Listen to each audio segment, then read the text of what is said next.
Let's move a little further. You went to the UK to study law. What was the reason for taking this career path? Law? You know, everybody's asked me that question, and every time I think about it, I have a different answer. When one of the reasons was that I talked too much. So everybody thought when you talk too much, you'll become a lawyer. That was, don't ask me why, but everybody thought that. And I put it down to my parents giving me kasuku food when I was a child. So that's why I talked too much.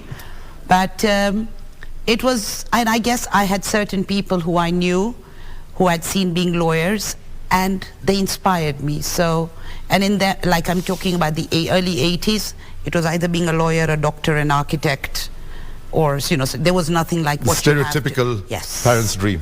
And in fact today you have so many more options. I couldn't go and tell my father I was going to study English. He'd tell me I was out of my mind. And since he was paying for it, it was not happening. So it was, okay, I'll go and be a lawyer. Now, one of your earlier tests as an advocate was facing the Court of Appeal judges when you had been on the bar for less than 5 years.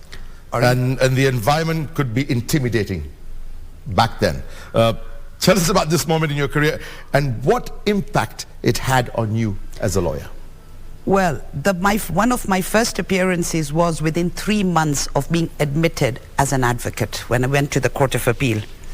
And I'll never forget that. So you go to, I went to the Court of Appeal, you know, you feel you're this hot shot. Oh, within the first 3 months? Within within the first 3 months. So there was me going with my gown and my Sunday best, which was a suit that had been stitched in Nairobi by Gents Paradise. That was the best suit I ever had. So I go with that and my collar and my wig, and you go there and I was dealing with a very senior advocate who's now deceased, and he brought up an issue saying that, oh, but this is the problem. And I'm looking at the 3 judges and I'm horrified. I don't know what to do. But they were really good. They were so sweet. They said, Ms. Janmohamed, please go back, speak to your senior partner, and come back.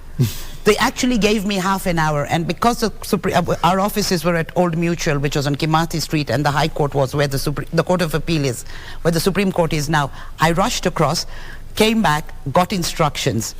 But that was the first impact it had on my life. That was my first appearance. Right. 5 years into it, the one you're talking about was before I was 5 years in practice.